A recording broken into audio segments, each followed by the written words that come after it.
Imagine uma noite sufocante de janeiro de 1847, o céu pesado, carregado de nuvens escuras. No Vale do Paraíba Fluminense, onde o café era ouro negro e as almas humanas eram compradas por moedas de prata, uma história começou a se desenrolar.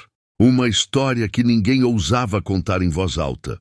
Uma história de desejo proibido, de poder corrompido e de um amor nascido das cinzas da mais cruel opressão. O que você está prestes a ouvir aconteceu de verdade. E se essa história tocar seu coração, se inscreva no canal agora, porque o que vou revelar precisa ser lembrado, precisa ecoar através dos séculos como um grito de advertência sobre os perigos da alma humana quando o poder absoluto corrói a consciência. A fazenda Santa Cruz do Destino erguia-se imponente no alto de uma colina, como um reino à parte. Sua casa grande de 2 andares dominava a paisagem infinita de cafezais. E lá embaixo, aglomeradas como sombras esquecidas, ficavam as senzalas. Mais de 200 almas acorrentadas trabalhavam desde o primeiro raio de sol até a última fagulha de luz no horizonte. Seus corpos marcados pelo chicote do feitor Jacinto Maldonado, um português brutal que encontrava prazer obscuro na crueldade. Mas entre todos aqueles homens e mulheres aprisionados pelo destino imposto pela cor de sua pele, havia um que se destacava. Não apenas pela força descomunal de seus braços, não apenas pelos músculos que pareciam esculpidos em pedra viva, mas pela dignidade que mantinha no olhar, mesmo após 15 anos de cativeiro. Seu nome era Tomás, batizado assim pelo padre que o recebera ainda criança no porto do Rio de Janeiro, vindo nos porões infectos de um navio negreiro da Costa da Mina. Agora, com seus 32 anos, Tomás era conhecido como o homem mais forte daquela propriedade. Capaz de carregar sozinho 2 sacos de 60 quilos de café nas costas, de derrubar uma árvore com machado em metade do tempo que levavam os outros. Mas era conhecido por algo ainda mais perigoso naquele mundo de hierarquias rígidas e castigos sumários. Era conhecido por manter a cabeça erguida, por não baixar os olhos diante dos brancos, por sussurrar canções em sua língua materna nas noites da senzala, mantendo viva a memória de uma África que ele mal conseguia lembrar, mas que pulsava em suas veias como um tambor ancestral. E havia ela, Violeta de Albuquerque Távora, viúva aos 28 anos, filha de barão, herdeira de 300 almas cativas. Ela assumira o comando da fazenda havia apenas 8 meses, quando o coronel Távora tombara fulminado por uma apoplexia. E desde então, a jovem senhora provara ser ainda mais implacável que o falecido marido, aumentando as cotas de produção, reduzindo as rações, ordenando castigos exemplares para qualquer deslize, como se precisasse provar ao mundo e a si mesma que era digna do poder que herdara, como se a crueldade fosse a única linguagem que aqueles homens de posses compreendiam e respeitavam. E se você está sentindo a tensão crescer, se está curioso para saber o que aconteceu entre essas 2 almas tão diferentes, inscreva-se no canal agora, porque essa história vai te prender do início ao fim. Foi numa tarde de calor escaldante que Violeta viu Tomás. Realmente o viu. Não como se vê uma ferramenta, não como se vê um animal de carga, mas como se vê um homem. Ele estava sozinho no terreiro, sem camisa, o dorso lustroso de transpiração, carregando sacos que 2 homens juntos mal conseguiriam erguer. E havia algo na maneira como seus músculos se contraíam sob a pele escura, algo na determinação de seus movimentos, na recusa de seu corpo em demonstrar fraqueza, que despertou em Violeta uma sensação que ela não experimentava havia muito tempo. Talvez nunca tivesse experimentado com tal intensidade, porque seu casamento fora arranjado quando tinha apenas 16 anos. Uma transação entre famílias, e o coronel Távora, 40 anos mais velho, a tratara sempre com a indiferença cortês de quem cumpre um dever social. Naquela noite, Violeta não conseguiu dormir. Virava-se entre os lençóis de linho fino, atormentada por pensamentos que uma senhora de sua posição jamais deveria entreter. Pensamentos sobre aquele homem de pele escura e olhos desafiadores. E quanto mais tentava afastar aquelas imagens, mais elas se impunham com força crescente, incontrolável. Até que, ao amanhecer, tomou uma decisão que mudaria para sempre o destino de todos naquela fazenda. Mandou chamar o feitor Maldonado e ordenou que Tomás fosse transferido para trabalhar na casa grande. A desculpa precisava de alguém forte para carregar móveis e fazer reparos, e o feitor, embora estranhasse a ordem, não ousou questionar a patroa. Afinal, os caprichos dos senhores não precisavam de explicação nem de justificativa. Tomás recebeu a notícia com desconfiança, porque na lógica cruel daquele mundo, qualquer mudança raramente significava melhoria. Mas obedeceu como sempre obedecera. Apresentando-se na manhã seguinte na varanda lateral da casa grande, onde Violeta o esperava com um vestido de musselina clara. Ela lhe deu ordens vagas sobre pequenos concertos, mas seus olhos não conseguiam se desviar daquele corpo magnífico, daquela presença que parecia ocupar todo o espaço ao redor. E Tomás não era tolo. Percebeu imediatamente o que havia naquele olhar. Reconheceu o perigo que se anunciava. Porque ele já vira antes o que acontecia quando os desejos dos senhores se voltavam para os escravizados. Já vira moças sendo arrastadas para os quartos dos senhores moços. Já vira homens sendo obrigados a servir as sinhás solitárias. E sabia que não havia escolha, não havia recurso. Não havia para onde fugir daquela armadilha que se fechava ao seu redor, como as mandíbulas de uma fera faminta. Quem ouve essa história não consegue ficar indiferente. Se essa história está te tocando, deixe seu like e se inscreva no canal. Porque o que aconteceu a seguir nas sombras daquela casa grande precisa ser testemunhado. Durante 2 semanas, Violeta manteve Tomás trabalhando na casa, inventando tarefas, prolongando sua presença, criando desculpas. Até que numa noite de lua nova, quando a escuridão cobria a fazenda como um manto espesso e apenas o canto das cigarras quebrava o silêncio, ela mandou chamá-lo a seus aposentos. Quando Tomás entrou naquele quarto perfumado de rosas e essências importadas, encontrou Violeta à sua espera, usando apenas uma camisola de renda que pouco escondia. Ela não disse palavra, apenas o olhou com aqueles olhos febris. E Tomás soube que chegara o momento que tanto temia, o momento em que teria que escolher entre obedecer ou morrer. Porque a recusa de um escravo aos desejos de sua senhora era crime punível com a morte, com tortura, com a venda para as minas de ouro, onde a expectativa de vida não passava de 3 anos. E assim começou aquele relacionamento forçado, aquela violência silenciosa que não deixava marcas visíveis no corpo, mas rasgava a alma em pedaços. Porque Tomás não tinha escolha, senão obedecer, se não ir todas as noites quando chamado, se não emprestar seu corpo àquela mulher que se dizia sua dona, não apenas legalmente, mas em todos os sentidos que a palavra poderia ter. E Violeta, em sua cegueira nascida do poder absoluto, acreditava que aquilo era amor. Acreditava que os gemidos de Tomás eram de prazer, quando eram apenas de dor contida.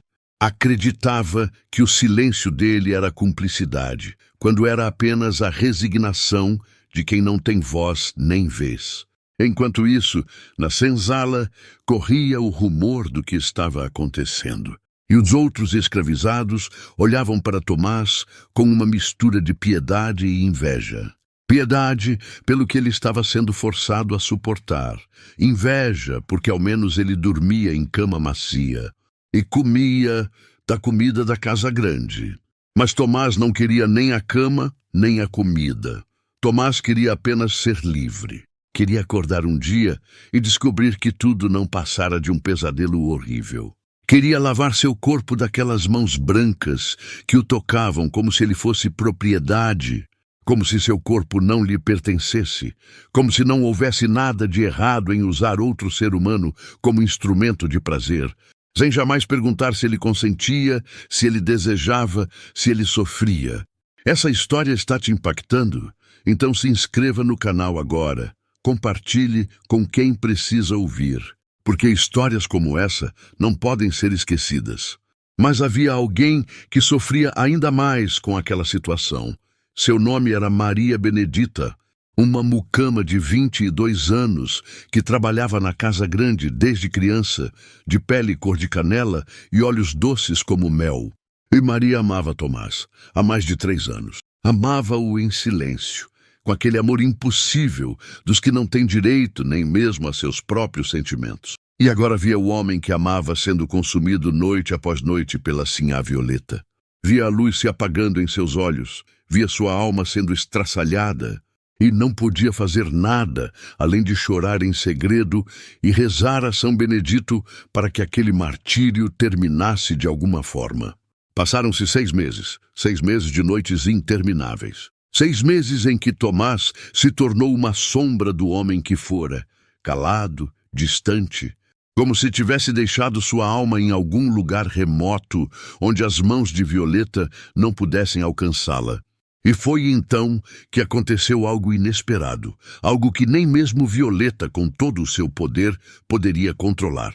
Ela descobriu que estava grávida. E o pavor tomou conta de seu coração, porque ela sabia sem sombra de dúvida, que aquela criança era de Tomás. Não se deitara com nenhum homem branco desde a morte do marido. E agora carregava no ventre a prova viva de seu pecado, de sua transgressão, de sua queda moral aos olhos daquela sociedade implacável que perdoava tudo aos homens, mas nada às mulheres. Especialmente se essas mulheres ousavam cruzar a linha sagrada da raça. Desesperada, Violeta tentou primeiro negar a realidade, depois tentou esconder, usando vestidos cada vez mais largos, evitando visitas. Mas a barriga crescia inexorável, e com ela crescia o terror de ser descoberta, de ser exposta ao escândalo, de perder tudo, a fazenda, o nome, a posição social.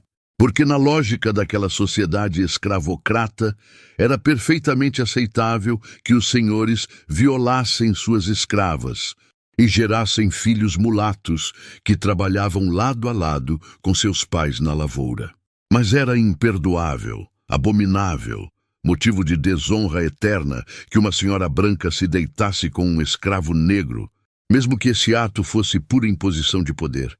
Mesmo que não houvesse nada de amor ou desejo genuíno da parte do escravizado. Foi Maria Benedita quem descobriu primeiro, numa manhã em que ajudava Violeta a se vestir e notou as mudanças em seu corpo.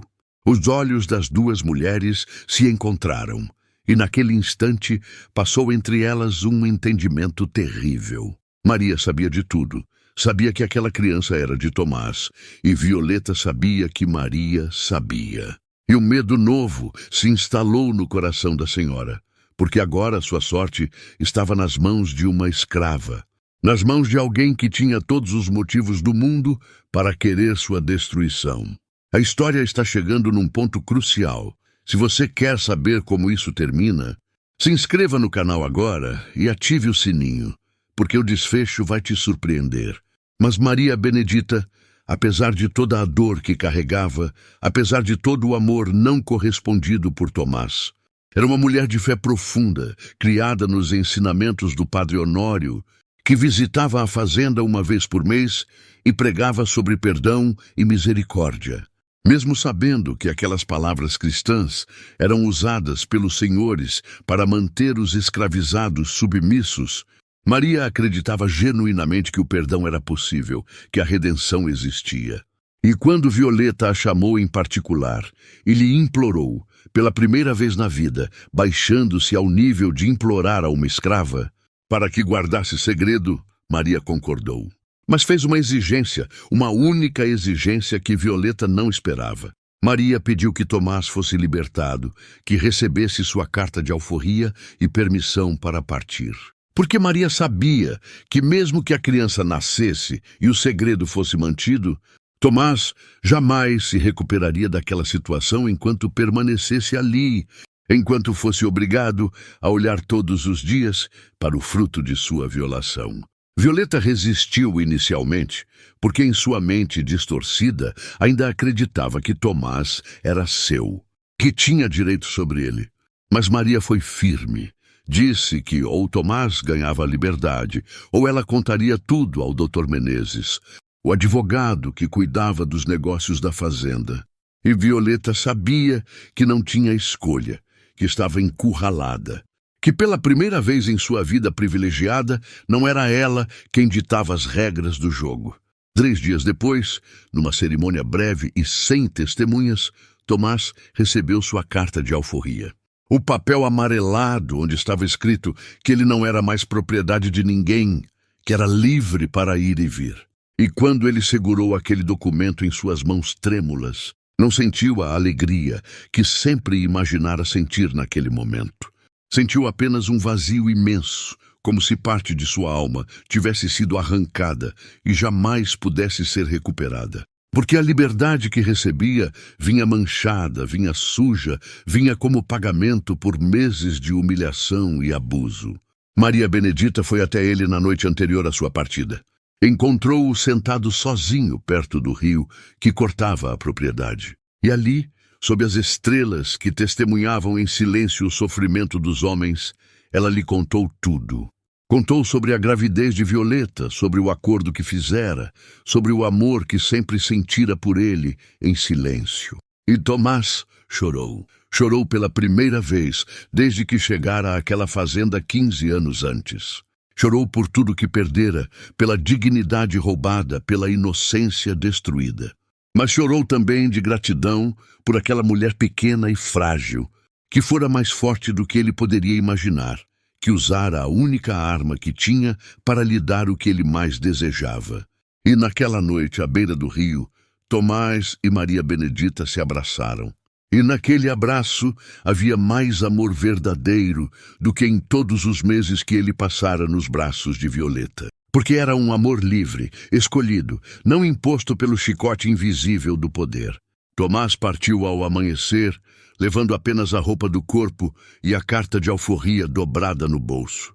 E nunca mais voltou. Dizem que foi para o norte, que se juntou aos quilombolas da serra, que viveu muitos anos e morreu homem livre. Mas ninguém sabe ao certo, porque a história dos escravizados raramente era registrada nos livros oficiais.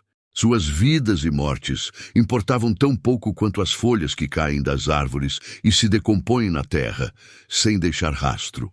Violeta deu à luz uma menina de pele mais morena que a mãe, mas não tão escura quanto o pai, e inventou uma história elaborada sobre uma paixão secreta, com um português que partira de volta para Lisboa antes de saber da gravidez. E a sociedade, embora murmurasse pelas costas, aceitou a história, porque Violeta ainda era rica e poderosa, e na lógica daquele mundo, o dinheiro comprava até mesmo a verdade. Maria Benedita permaneceu na fazenda.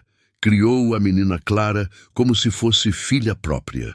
E quando Violeta morreu de febre amarela 8 anos depois, foi Maria quem herdou informalmente a tutela da criança.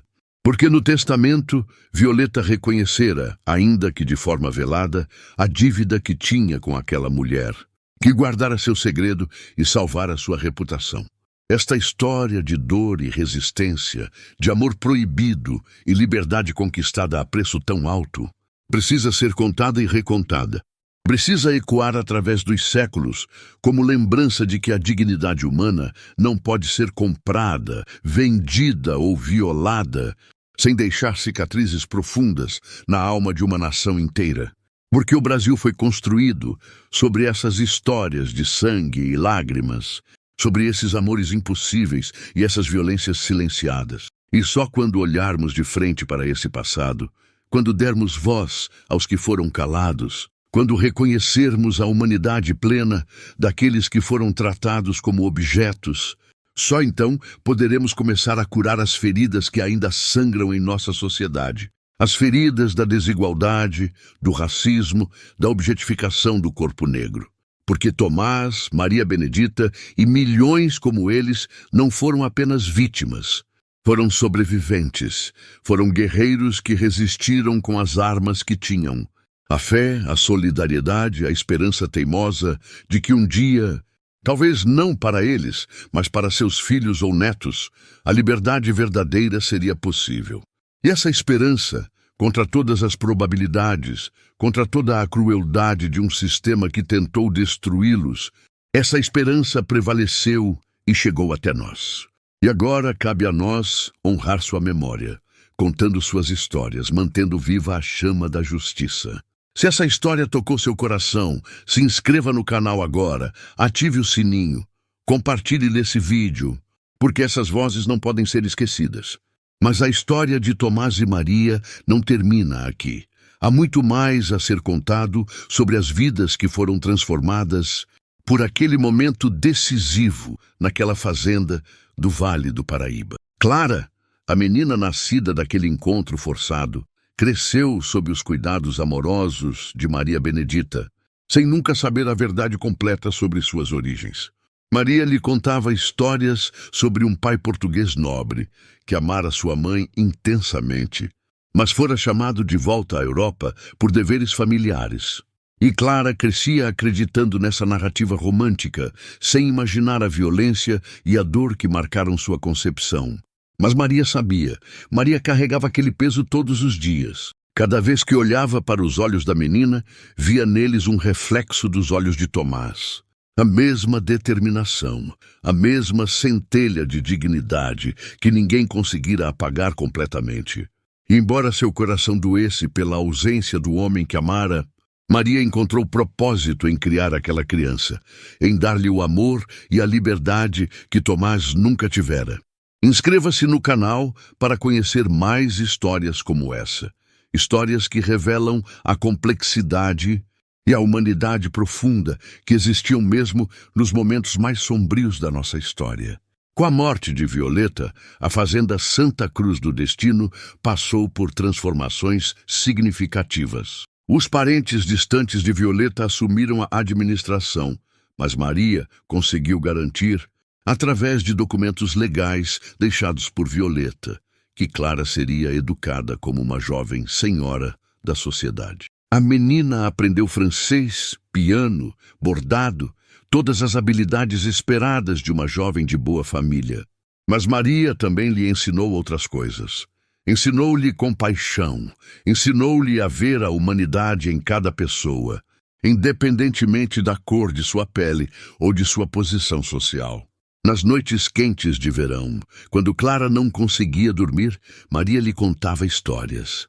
Não as histórias inventadas sobre o pai português, mas outras histórias. Histórias sobre coragem e resistência.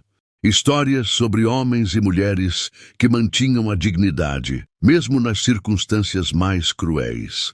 E embora nunca mencionasse nomes, Clara começou a entender, de forma intuitiva, que havia algo mais profundo naquelas narrativas, algo pessoal que Maria carregava no coração. Os anos passaram e Clara se tornou uma jovem mulher de notável beleza e caráter ainda mais notável. Sua pele morena, que em outra época poderia ter sido motivo de preconceito, era explicada pela história do pai português de pele mais escura, e a sociedade aceitava essa narrativa. Porque no Brasil escravocrata, as histórias que contávamos a nós mesmos eram tão importantes quanto a verdade. Talvez até mais importantes, porque nos permitiam manter a ilusão de ordem e propriedade, num sistema fundamentalmente desordenado e impróprio. Quando Clara completou 18 anos em 1865, o Brasil estava à beira de grandes mudanças. A Guerra do Paraguai mobilizava o país e sussurros sobre abolição começavam a crescer, ainda que timidamente, nos salões das grandes cidades. Foi nesse ano que um jovem advogado de ideias progressistas, filho de comerciantes do Rio de Janeiro, visitou a fazenda para tratar de questões legais relacionadas à herança de Clara. Seu nome era Rafael Montenegro, e ele ficou imediatamente encantado, não apenas pela beleza de Clara, mas pela inteligência aguçada e pela sensibilidade incomum que ela demonstrava. Durante as semanas que passou na fazenda, Rafael notou algo mais. Notou a relação especial entre Clara e Maria Benedita. A forma como Clara tratava Maria, não como uma criada, mas como uma mãe. A forma como Maria olhava para Clara com um amor que transcendia qualquer relação de servidão. E sendo um homem observador e sensível, Rafael começou a suspeitar que havia mais naquela história do que a narrativa oficial contava. Foi Maria quem, num momento de confiança, contou a verdade a Rafael. Não todos os detalhes sórdidos, mas o suficiente para que ele entendesse que Clara era filha de um homem escravizado e que as circunstâncias de seu nascimento eram complexas e dolorosas. Rafael, para seu crédito eterno, não se afastou.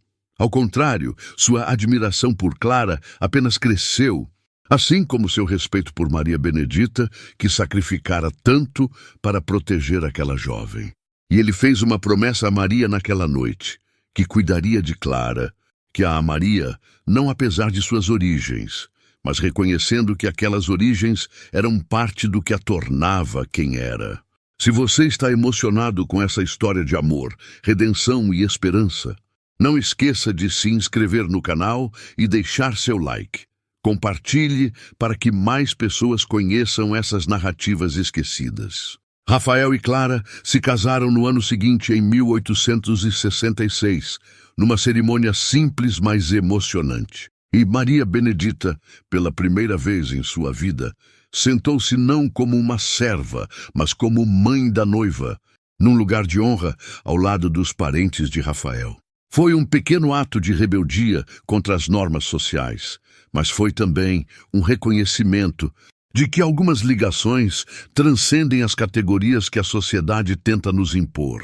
E assim termina a primeira parte desta história extraordinária. Mas há ainda muito mais a ser contado. O casal se mudou para o Rio de Janeiro, onde Rafael estabeleceu um escritório de advocacia que se especializou em casos relacionados à libertação de escravos e questões de direitos civis. E Clara, inspirada pela história de sofrimento e resistência que Maria lhe contara ao longo dos anos, tornou-se uma ativista silenciosa da causa abolicionista.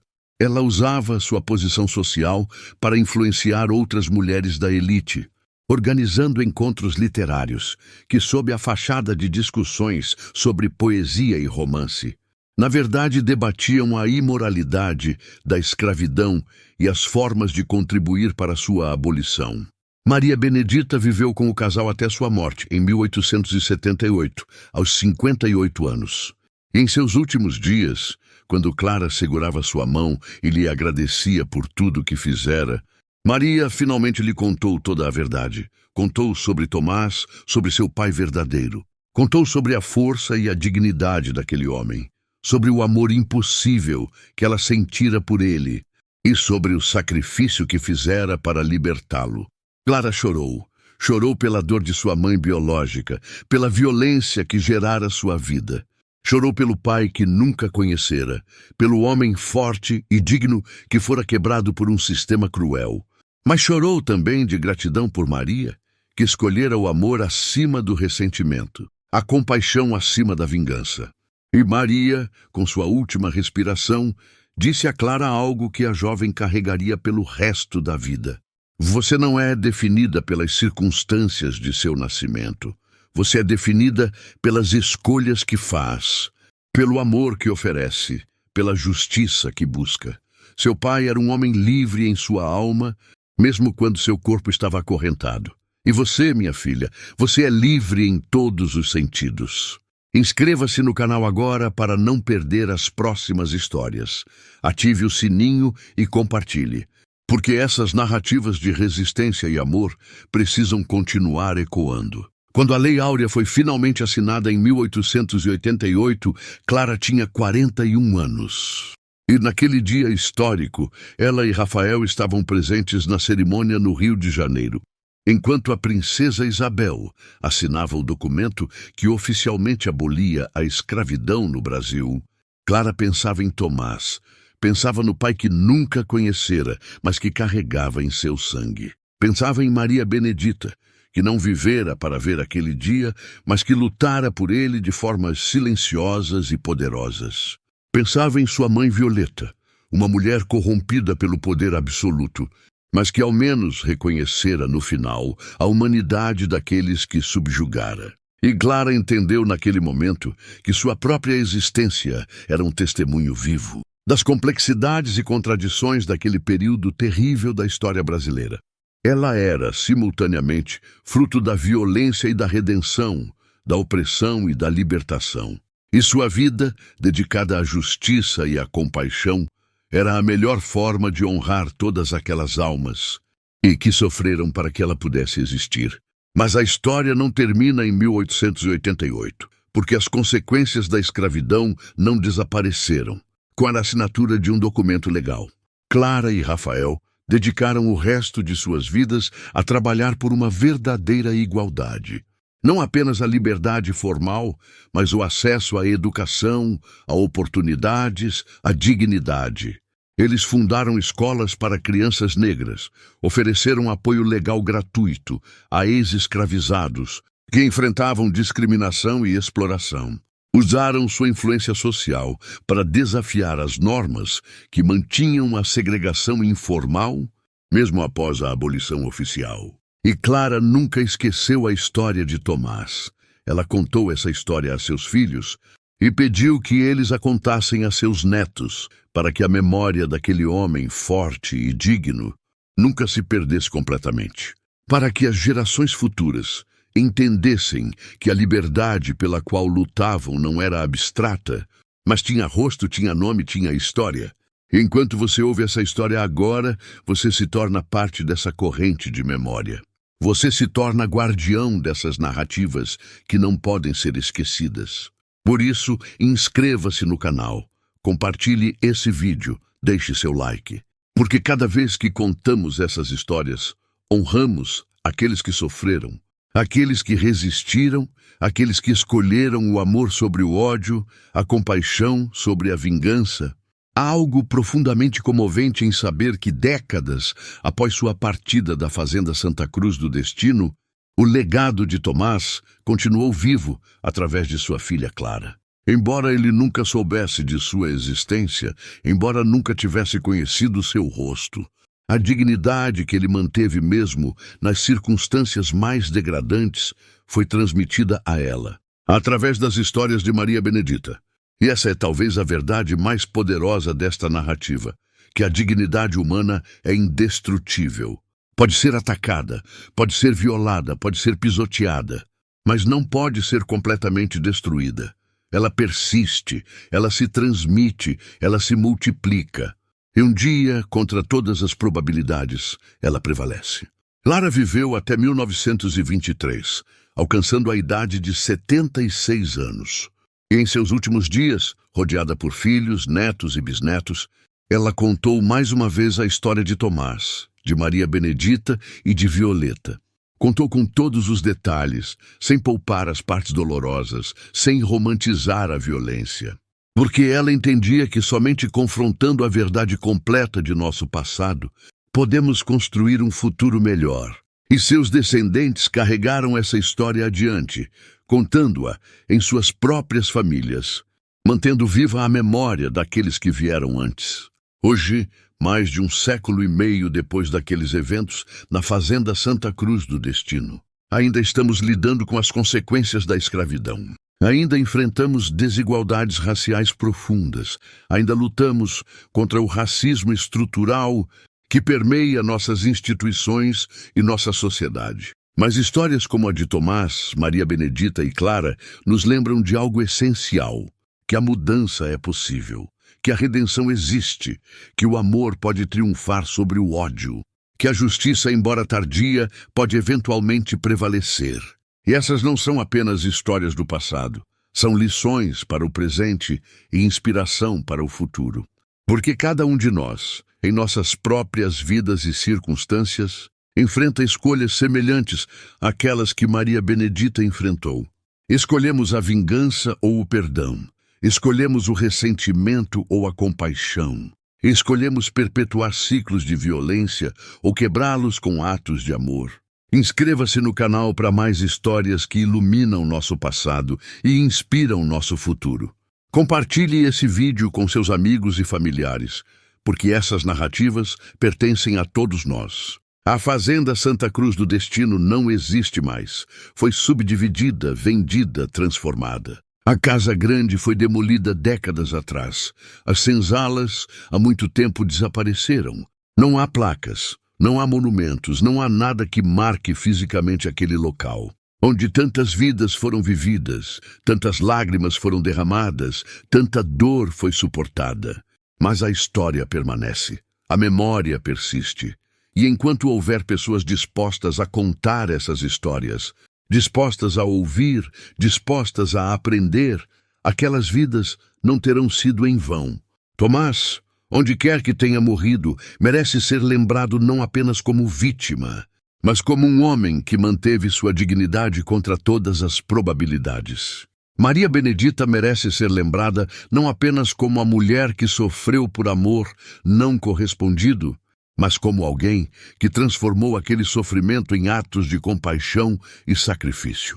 E até mesmo Violeta, apesar de todos os seus erros terríveis e do abuso de poder, merece ser lembrada como um exemplo do que o poder absoluto pode fazer à alma humana, como um aviso para que nunca mais permitamos que tal poder seja exercido sobre outros seres humanos. E Clara, a criança nascida daquela terrível violência, mas criada com tanto amor, merece ser lembrada como prova de que podemos transcender nossas origens, de que podemos escolher um caminho diferente daquele que parecia estar traçado para nós.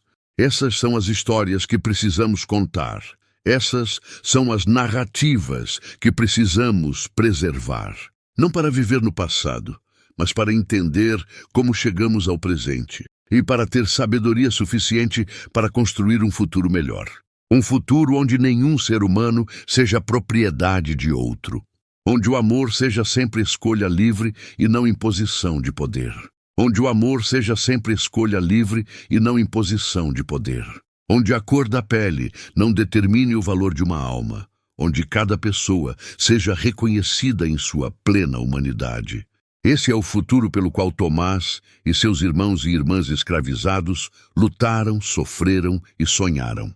E esse é o legado que não podemos, não devemos, não temos o direito de esquecer.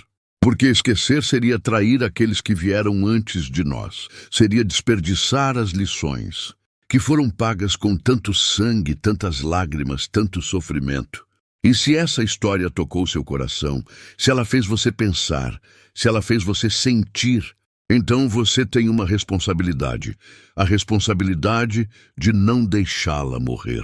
Inscreva-se no canal, compartilhe esse vídeo, conte essa história para outras pessoas. Porque cada vez que fazemos isso, mantemos viva a memória de Tomás, de Maria, de Clara. Cada vez que fazemos isso, honramos os milhões de homens e mulheres cujos nomes nunca foram registrados, cujas histórias nunca foram contadas, mas que também resistiram, também sofreram, também amaram. Há uma última parte desta história que precisa ser contada. Uma parte que só foi descoberta muitos anos depois, através de pesquisas históricas e relatos orais preservados em comunidades quilombolas. Tomás realmente foi para o norte, como os rumores diziam. Ele se juntou a um quilombo na serra, uma comunidade de homens e mulheres que haviam escapado da escravidão e viviam livres nas montanhas. E lá, aos poucos, ele começou a curar. Não completamente, nunca completamente. As cicatrizes que a escravidão deixa na alma não desaparecem facilmente. Mas cercado por outras pessoas que haviam sofrido traumas semelhantes, por uma comunidade que entendia sua dor sem que ele precisasse explicá-la, Tomás encontrou algo parecido com paz. Ele se casou com uma mulher chamada Joana, que também havia fugido de uma fazenda, e juntos eles tiveram 4 filhos, crianças que nasceram livres, que cresceram correndo pelas montanhas, que nunca conheceram o chicote do feitor, que nunca tiveram que baixar os olhos diante de ninguém.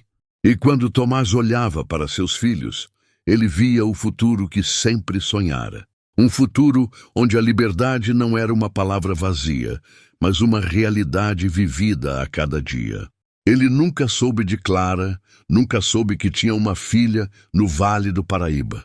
E talvez fosse melhor assim, porque aquela parte de sua vida estava enterrada tão profundamente que desenterrá-la poderia ter destruído a paz frágil que ele conseguira construir. Mas às vezes, nas noites quentes de verão, quando o vento soprava das montanhas, Tomás se perguntava sobre Maria Benedita, se perguntava se ela estava bem, se havia encontrado felicidade, se tinha conseguido escapar daquele lugar terrível. Embora ele não pudesse saber, de alguma forma sentia que ela estava viva em algum lugar, que ela também havia encontrado seu caminho para uma forma de paz. Inscreva-se no canal agora para conhecer mais histórias de resistência, amor e esperança. Deixe seu like, compartilhe, porque essas narrativas são patrimônio de todos nós. Tomás viveu até os 63 anos, uma idade notável para alguém que sobrevivera à escravidão e às dificuldades da vida em um quilombo. E quando morreu, em 1878, foi cercado por sua família, por sua comunidade, por pessoas que o amavam e respeitavam. Foi enterrado na pequena capela do quilombo, com honras, com dignidade, com canções que misturavam as tradições africanas com orações católicas. E seus filhos, e os filhos de seus filhos, mantiveram viva sua memória, contando histórias sobre o homem forte e digno que recusou ser quebrado, mesmo quando o mundo inteiro conspirava para quebrá-lo. É uma coincidência extraordinária que Tomás tenha morrido no mesmo ano que Maria Benedita. Como se, de alguma forma, suas almas estivessem conectadas através da distância, como se tivessem esperado um pelo outro para finalmente encontrar descanso. É claro que isso pode ser apenas coincidência, mas gostamos de acreditar que há algo mais, algo que transcende a lógica e a razão, algo que fala do poder duradouro, do amor verdadeiro, mesmo quando esse amor nunca foi plenamente realizado em vida. E assim, de maneiras diferentes, em lugares diferentes, tanto Tomás quanto Maria encontraram libertação. Não apenas a libertação física da escravidão, embora isso fosse crucial, mas uma libertação mais profunda, a libertação do ódio, do ressentimento, da amargura, a libertação que vem quando escolhemos o amor sobre a vingança, a esperança sobre o desespero, a vida sobre a morte espiritual. Essa é a verdadeira mensagem desta história. Não é apenas sobre os horrores da escravidão, embora seja importante nunca esquecer esses horrores. Não é apenas sobre a violência e a opressão, embora devamos sempre nos lembrar delas, para garantir que nunca se repitam. É sobre a capacidade indomável do espírito humano de resistir, de sobreviver, de transcender. É sobre o poder do amor para transformar até mesmo as situações mais desesperadoras. É sobre a escolha que cada um de nós tem, a cada momento, de ser agente de destruição ou de cura, de ódio ou de amor, de opressão ou de libertação. Se você está emocionado com essa história, se ela tocou algo profundo em você, então deixe seu like agora. Inscreva-se no canal, compartilhe com seus amigos. Porque essas histórias têm poder, o poder de nos transformar, de nos ensinar, de nos inspirar.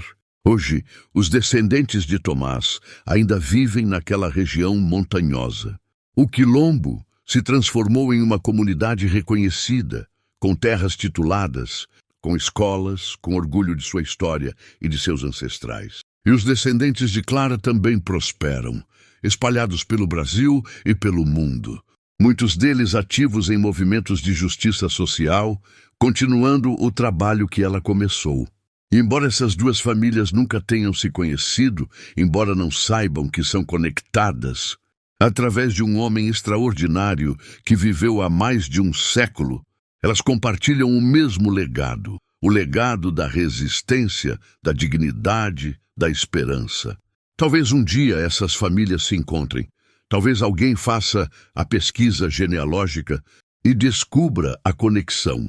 E que momento extraordinário seria esse, Quando os descendentes de Tomás, através de Joana, conhecessem os descendentes de Tomás, através de Clara, quando percebessem que são todos parte da mesma história, da mesma luta, do mesmo triunfo. Mas mesmo que isso nunca aconteça, mesmo que essas famílias permaneçam para sempre separadas, a história de Tomás cumpriu seu propósito, porque ele não viveu em vão, ele não sofreu em vão. Sua dignidade, sua resistência, sua humanidade irredutível foram transmitidas através das gerações, multiplicadas, amplificadas. E agora, através desta história, através de sua escuta, através do seu compartilhamento, o legado de Tomás continua vivo, continua crescendo, continua inspirando. Essa é a verdadeira imortalidade, não a imortalidade física, mas a imortalidade do impacto, do exemplo, da inspiração. Tomás viveu apenas 63 anos, mas seu impacto atravessou séculos. Maria Benedita viveu apenas 58 anos, mas seu ato de compaixão ecoou através das gerações, transformando incontáveis vidas. E Clara, que viveu até os 76 anos, usou cada um daqueles dias para honrar aqueles que vieram antes dela, para lutar por aqueles que viriam depois. Inscreva-se no canal agora. Não deixe essa história morrer com você. Compartilhe, comente, deixe seu like, porque cada interação mantém viva essa memória. E ao fazê-lo, você se torna parte desta história, parte deste legado de resistência e esperança. Voltemos por um momento àquele rio onde Tomás e Maria Benedita se abraçaram pela última vez. Aquele rio ainda corre, ainda murmura suas águas através daquela terra que já foi uma fazenda de café. As árvores mudaram, as construções desapareceram, mas o rio permanece. Testemunha silenciosa de tudo o que aconteceu ali, de todas as lágrimas que foram derramadas, de todos os amores que floresceram contra todas as probabilidades. E se você pudesse visitar aquele lugar hoje, se pudesse sentar às margens daquele rio, talvez conseguisse sentir algo. Não apenas a brisa fresca vinda da água, não apenas o som suave das corredeiras, mas algo mais profundo. A presença fantasmagórica de todas aquelas vidas que passaram por ali, de todas aquelas almas que sofreram, amaram, esperaram. A história não é apenas algo que lemos em livros ou ouvimos em vídeos. A história está inscrita na terra, nas pedras, nas águas. Está inscrita em nossos corpos, em nosso DNA, em nossas memórias coletivas. E a história da escravidão no Brasil é nossa história, de todos nós. Não importa a cor da nossa pele, não importa de onde viemos, porque vivemos com as consequências daquela história a cada dia. Nas desigualdades que persistem, nos preconceitos que ainda infectam nossa sociedade, nas oportunidades negadas a uns e concedidas a outros, baseadas em nada mais do que o acidente do nascimento e a cor da pele. Mas também vivemos com o legado de resistência, o legado de esperança, o legado daqueles que recusaram ser quebrados, que mantiveram sua humanidade em circunstâncias que pareciam projetadas para destruí-la. E quando honramos essa memória, quando contamos essas histórias, quando nos recusamos a esquecer, estamos fazendo mais do que apenas preservar o passado. Estamos construindo o futuro. Um futuro onde a justiça não é apenas um sonho distante, mas uma realidade vivida. Um futuro onde cada pessoa é verdadeiramente livre, não apenas no papel, mas na prática. Um futuro que Tomás sonhou, mas nunca viu. Que Maria esperou, mas não viveu para testemunhar. Que Clara lutou para criar. E esse futuro depende de nós. Depende de cada um que ouve esta história, que se emociona com ela, que decide fazer algo com essa emoção. Pode ser algo pequeno, compartilhar um vídeo, ter uma conversa difícil, questionar um preconceito, apoiar uma causa, ou pode ser algo maior, dedicar sua vida à justiça, trabalhar ativamente para desmantelar sistemas de opressão, lutar pelos direitos daqueles que ainda são marginalizados. Mas seja o que for, seja grande ou pequeno, cada ação conta. Cada vez que escolhemos a justiça sobre a conveniência, a compaixão sobre a indiferença, o amor sobre o ódio. Estamos honrando o legado de Tomás, de Maria, de Clara e de milhões como eles. Se inscreva no canal agora. Ative o sininho das notificações. Deixe seu like e compartilhe esse vídeo com o máximo de pessoas possível. Porque essas histórias não são apenas entretenimento, são ferramentas de transformação social. São sementes de mudança que, quando plantadas em corações abertos, podem florescer em ações concretas. E assim chegamos ao fim desta história extraordinária, mas na verdade não é um fim. É apenas um ponto de pausa em uma narrativa que continua se desenrolando, que continua sendo escrita a cada dia por cada um de nós. A história de Tomás não terminou quando ele morreu em 1878. Ela continuou através de seus filhos, de seus netos, de seus bisnetos. A história de Maria Benedita não terminou quando ela fechou os olhos pela última vez. Ela continuou através de Clara, através de todos aqueles cujas vidas Clara tocou e transformou. E agora a história continua através de você, através da sua escuta, da sua emoção, das suas ações futuras. Você se tornou parte desta narrativa, guardião desta memória, portador desta chama. E o que você fará com isso é sua escolha. Mas espero, sinceramente espero, que você escolha honrar aqueles que vieram antes, que você escolha lutar por aqueles que virão depois, que você escolha ser parte da solução e não parte do problema. Porque essa é a verdadeira libertação, a única libertação que importa. A libertação de nos tornarmos plenamente humanos, plenamente vivos, plenamente conscientes, de nossa conexão uns com os outros e de nossa responsabilidade uns pelos outros. Tomás era livre em sua alma mesmo quando seu corpo estava acorrentado. Maria era livre em seu amor, mesmo quando a sociedade tentava aprisionar seu coração. Clara era livre em suas escolhas, mesmo quando suas origens pareciam determinar seu destino.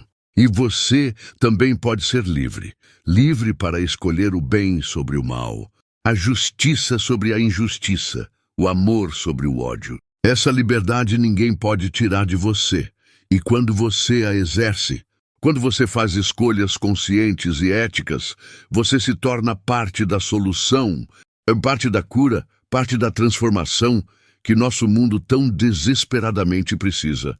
Obrigado por ter ouvido esta história até o fim.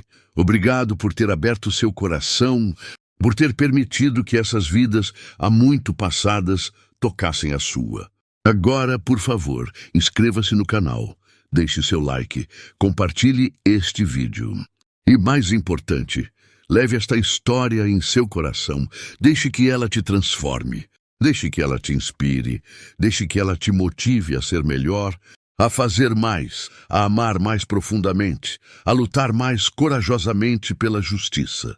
Porque essa é a verdadeira herança de Tomás, de Maria, de Clara. Não apenas suas histórias individuais, mas o exemplo que deixaram, a inspiração que oferecem, o desafio que nos apresentam. O desafio de viver nossas vidas com dignidade, com compaixão, com coragem.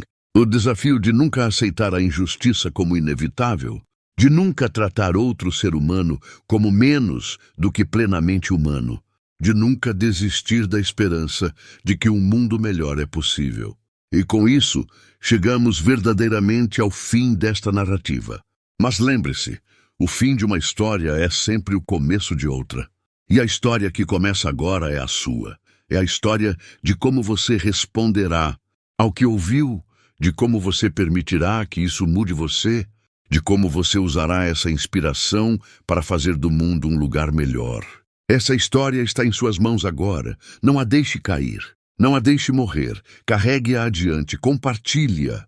Viva-a, e ao fazê-lo, você se tornará parte de algo maior que você mesmo. Parte de uma corrente ininterrupta de resistência, amor e esperança, que se estende desde o passado mais distante até o futuro mais remoto. Obrigado por sua atenção. Obrigado por seu coração aberto. E lembre-se, se inscreva no canal, ative o sininho, deixe seu like e compartilhe. Nos vemos na próxima história. Até breve.